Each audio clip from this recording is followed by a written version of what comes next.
வணக்கம். பீமா வாஸ்து தமிழ். இதில் நம்ம வாஸ்துவோட தோற்றம், வாஸ்துன்றது எப்போ ஃபார்ம் ஆச்சு, இதை யார் உருவாக்குனா, இந்த மாதிரியான விஷயங்கள் எல்லாத்தையும் பற்றி நம்ம இதில் தெரிஞ்சுக்க போகிறோம். வாஸ்துன்றது ரொம்ப பழமையானது.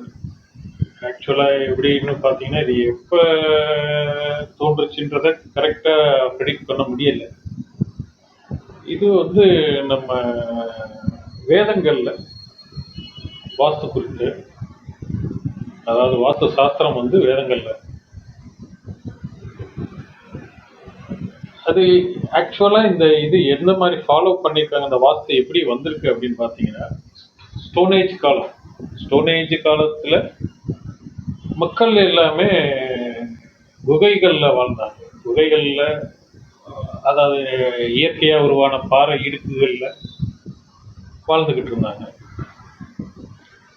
அப்படி வாழ்ந்துகிட்டு இருந்து அதுக்கு அடுத்தபடியாக குழுக்களை, அதாவது ஹியூமன் பீயிங் சோசியல் அனிமல் தான் சொல்லுவாங்க. சோசியல் அனிமல் குழுக்களாக சேர்ந்து வாழ ஆரம்பித்தாங்க. குழுக்களாக சேர்ந்து வாழ ஆரம்பிக்கும் போது அவங்களுக்கு இருப்பிடங்கள் இது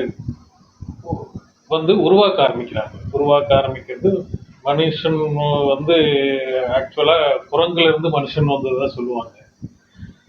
குரங்குகளோட என்ன எப்படின்னு பார்த்தீங்கன்னா, இந்த ஒரு சின்ன வயசுல இந்த ஒரு குல்லா வியாபாரி கதை எல்லாமே எல்லாருக்கும் தெரிஞ்சிருக்கும். அதாவது ஒருத்தர் ஒரு மரத்துக்கடியில இருந்து தூங்கிட்டு அவர் விற்க வச்சிருந்த குல்லாவை பூரா குரங்குகள் எடுத்துட்டு போயிருக்கும். அவர் அந்த குல்லாவை கழட்டி போட்ட உடனே எல்லா குரங்குகளும் போட்டுரும், தூக்கி கழட்டி குல்லாவை கீழே போட்டுரும். இதுல இருந்து என்ன ஒரு மாரல் இதுன்னா, காப்பிங். ஒருத்தர் என்ன செய்யறாரோ அதை எல்லாருமே காப்பி பண்ணுவாங்க.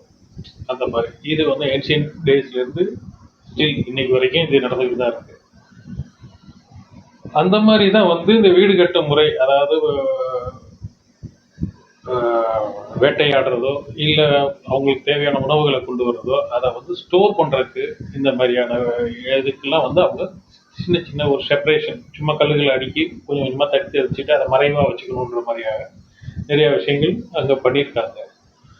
அதுக்கப்புறமா இந்த குழுக்களுக்கு ஒரு தலைவர் இந்த மாதிரிலாம் இருக்கும்போது அவங்க அதுக்கு தகுந்த மாதிரியான வாழ்க்கை முறையை வாழ ஆரம்பிச்சிடும். ஒருத்தர் என்ன செய்கிறாரோ அதை பார்த்து அப்படியே இன்னொருத்தர் பண்ணுறாரு. அதாவது ஒரு ரோடு இருக்குன்னு வைங்களேன், ஒரு ரோடு இல்லை, ஒரு வீடு ஆப்போசிட்ல இருக்கிறவரை என்ன மாதிரி பண்ணியிருக்காரோ அதை பார்த்து எல்லாருமே பண்ணுவாங்க. அதே மாதிரி பண்ணதுல ஒரு சைடு இருக்கவங்க நல்லா இருக்காங்க, ஒரு சைடு இருக்கவங்க பல குறைபாடுகளோட இருக்காங்க. அப்பதான் இவங்களுக்கு இது என்ன, இதுல ஏதோ விஷயம் இருக்கு, அந்த பக்கம் இருக்கவங்க மட்டும் நல்லாவே இருக்காங்க, இந்த பக்கம் இருக்கவங்க பல குறைபாடுகளோட இருக்காங்க. இது பேஸ் வாஸ்து. அது யதார்த்தமா அந்த பக்கம் இருக்குது, வாஸ்து குறைபாடு கம்மியா உள்ள வீடுகளா இருக்கும். இந்த பக்கம் உள்ள வீடுகள்ல வாஸ்து குறைபாடு அதிகமா இருக்கும். அது அவங்களோட எனர்ஜி லெவல்ல இருந்து, அவங்க வாழ்க்கை முறையில இருந்து, அவங்க உடல் நலத்துல இருந்து, அவங்களோட பொருளாதார வசதியில இருந்து எல்லா விதத்திலையுமே அவங்களுக்கு டிஸ்டர்ப் பண்ணிட்டே இருக்கு. இதை தான் முதல்ல ஃபைண்ட் அவுட் பண்ணி இதை அப்படியே டெவலப் பண்ணி பல ரிஷிகள் இவங்க மூலியமா நமக்கு சாஸ்திரங்கள் இந்த விஷயங்கள் எல்லாமே வரும். ஒரு வாஸ்து ஃபுல்ஃபில் ஆன வீட்டில் நமக்கு என்ன கிடைக்குது, ஒரு வாஸ்து குறைபாடு உள்ள வீட்டில் நமக்கு என்ன மிஸ் பண்றோம் அப்படின்னு பார்த்தீங்கன்னா, ஒரு வாஸ்து நிறைவா உள்ள வீட்டில்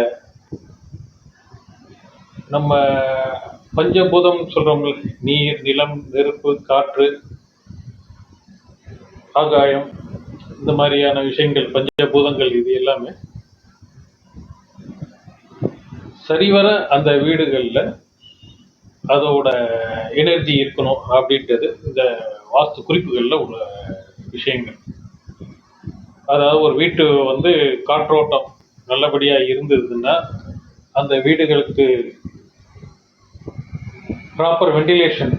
நார்மலாக நம்ம சிவில் இன்ஜினியரிங் இதில் 20% வென்டிலேஷன் வேணும், 30% வென்டிலேஷன் வேணும்னு ஒரு அந்த ஏரியாவை கனெக்ட் பண்ணி ஒரு ப்ரொபோர்ஷனேட்டாக ஒரு வென்டிலேஷன் டிசைன் பண்ணி ஆர்கிடெக்ட், இன்ஜினியர்ஸ் எல்லாமே கொடுப்பாங்க. இதுதான் பார்த்தீங்கன்னா அந்த வீட்டுக்குள்ள கரெக்டாக அந்த ஏர் சர்க்குலேட் ஆகிறது, அந்த வீடோட அமைப்புகள் எந்தெந்த இடத்துல என்னென்ன இருக்கணும், அப்படின்றது எல்லாமே வாஸ்துல குறிப்பிடப்பட்டிருக்கு. அந்த மாதிரி கட்டப்படுற வீடுகளில் எனர்ஜி லெவல் நல்லா இருக்கும்.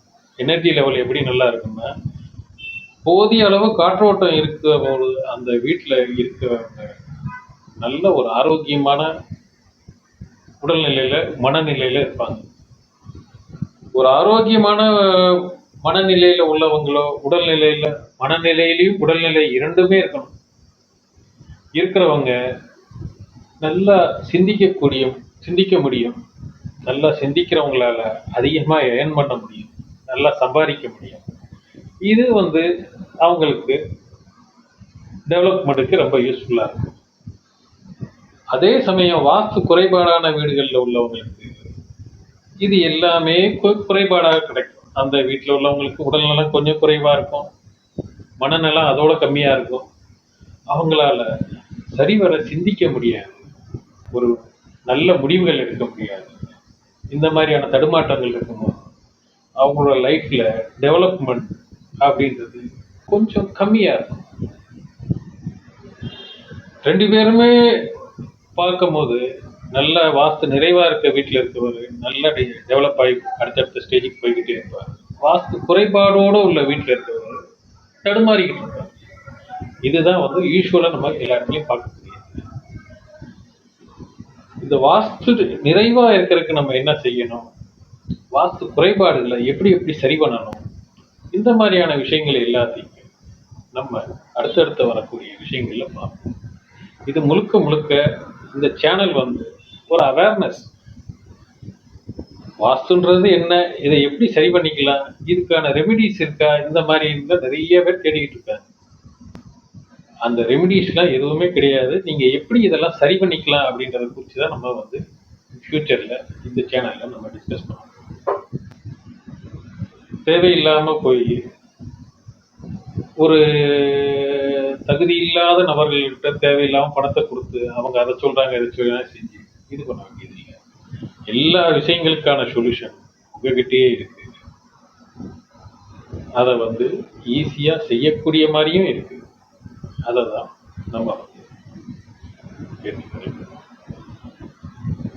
வாழ்க வளமுடன் மேற்கொண்டு பல விஷயங்களை நம்ம பார்க்கணும். நன்றி.